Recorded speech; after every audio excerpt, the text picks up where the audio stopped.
اور ذرا غور کرنا، ایک نبی جاتا رہا، ایک معصوم جاتا رہا، اس کی جگہ پہ دوسرا معصوم آتا رہا، جناب نو دنیا سے چلے گئے، ہود نے توحید کے جھنڈے کو اٹھا لیا، جناب ہود بھی دنیا سے چلے گئے، جناب صالح نے توحید کے جھنڈے کو اٹھا لیا، جناب صالح بھی چلے گئے، جناب ابراہیم نے توحید کے جھنڈے کو اٹھا لیا، جناب ابراہیم بھی چلے گئے، اسماعیل نے توحید کے جھنڈے کو اٹھا لیا، اسماعیل بھی چلے گئے، اسحاق و یعقوب نے توحید کے جھنڈے کو اٹھا لیا، وہ بھی دنیا سے چلے گئے، جناب یوسف نے توحید کے جھنڈے کو اٹھا لیا، وہ بھی دنیا سے چلے گئے، جناب داؤد نے وہ بھی دنیا سے چلے گئے، جناب موسیٰ نے توحید کے جھنڈے کو اٹھا لیا، وہ بھی دنیا سے چلے گئے، جناب داؤد نے توحید کے جھنڈے کو اٹھا لیا، وہ بھی دنیا سے چلے گئے، جناب سلیمان نے توحید کے جھنڈے کو اٹھا لیا، وہ بھی دنیا سے چلے گئے، جناب زکریا نے توحید کے جھنڈے کو اٹھا لیا، وہ بھی دنیا سے چلے گئے،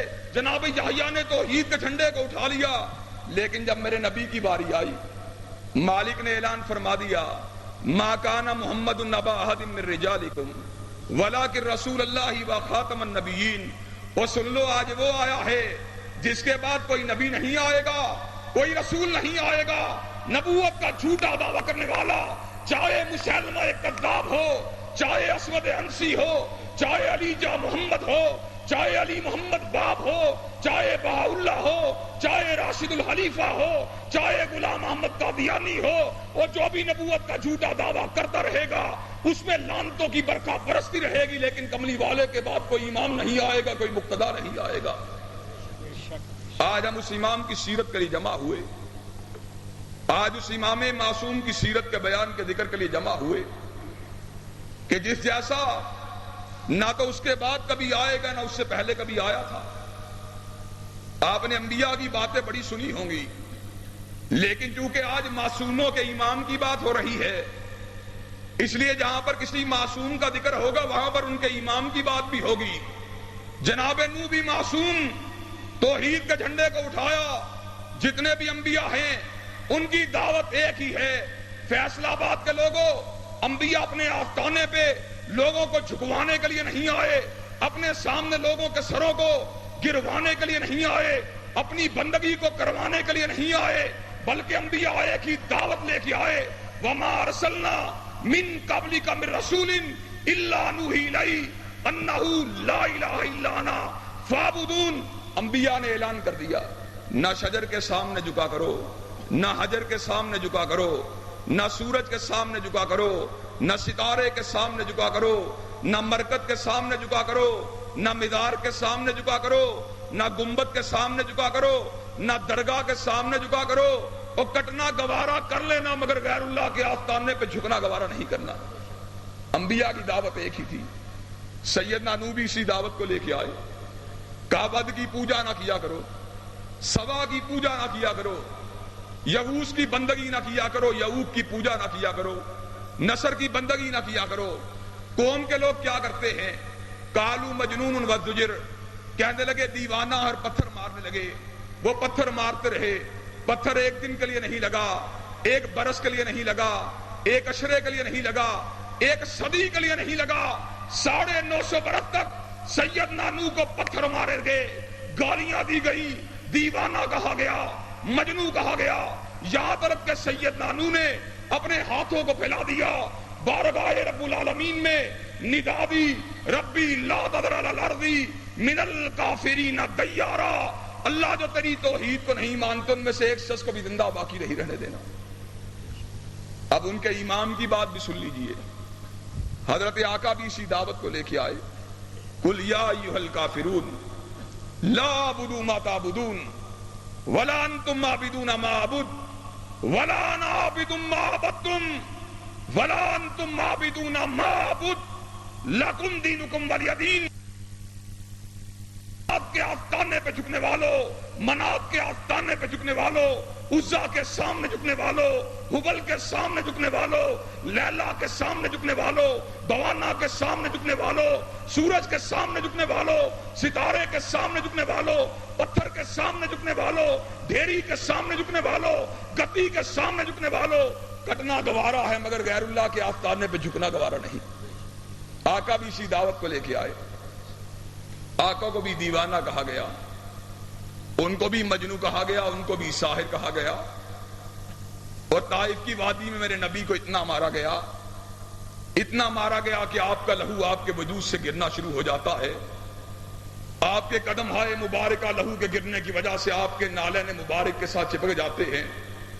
حضرت آقا کے جسم سے جب لہو گرتا ہے، جسم میں نکاہت پیدا ہوتی ہے، آقا بے ہوش ہو جاتے ہیں۔ ایسے عالم میں جبریل امین آئے، پہاڑوں کا فرشتہ بھی ساتھ تھا، کہا حبیب حکم کرو طائف کی اس وادی کو دو پہاڑوں کے درمیان پیس کر رکھ دیا جائے۔ معصوم نے کیا کہا؟ ربی لا تذر علی الارض من الکافرین دیارا، اور امام معصوم نے کیا کہا؟ اللہم اہد قومی فانہم لا یعلمون۔ اللہ میرے کریا کے لوگوں کو ہدایت دے دے، یہ مجھ کو پہچانتے ہی نہیں ہیں۔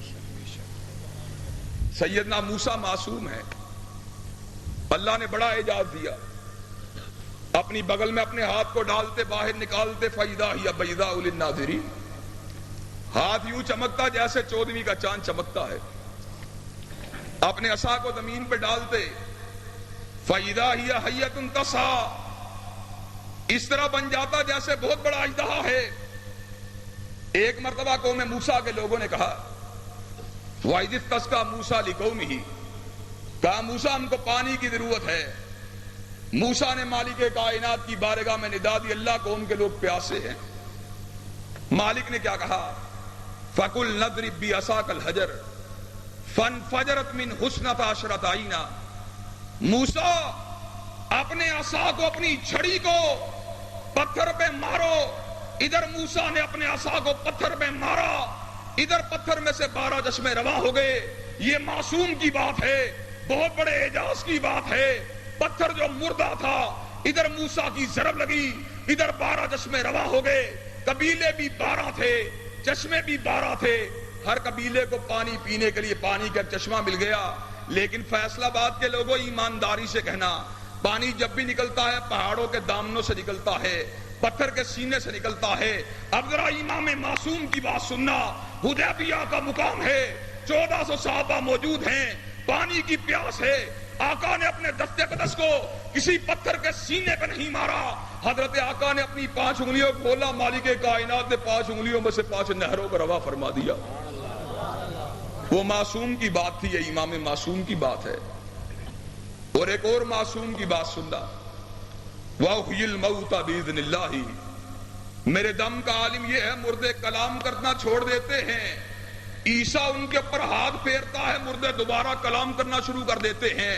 معصوم کا معجزہ بھی بہت بڑا ہے، لیکن بخاری شریف میں روایت موجود ہے، آقا نے پختہ منبر کو تعمیر کیا، اس سے پہلے کھجور کے تنے سے ٹیک لگا کے خطبہ دیا کرتے تھے۔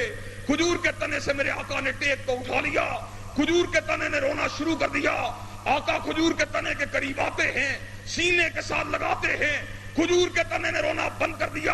اور دنیا عیسائیت سے تعلق رکھنے والے پادریوں، تمہارے نبی نے اس کو زندہ کر دیا، جس میں زندگی کی حرارت موجود تھی، لیکن سید المعصومین نے اس کو زندہ کر دیا جس میں زندگی کی حرارت بھی موجود نہیں تھی۔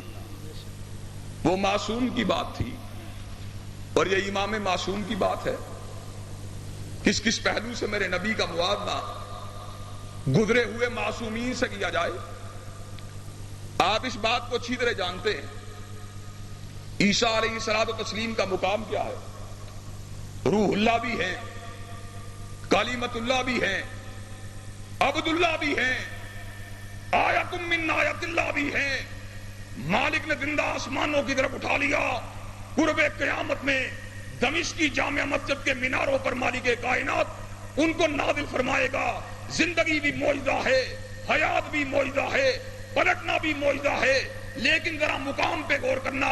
اللہ نے مقام جو میرے نبی کو عطا کیا، جو سید المعصومین کو عطا کیا، جو امام معصوم کو عطا کیا، جو خاتم المعصومین کو عطا کیا، اس مقام کا عالم کیا ہے؟ حضرت عیسیٰ علیہ السلام۔ ان کو ماننے والے اپنے آپ کو عیسائی کہتے ہیں،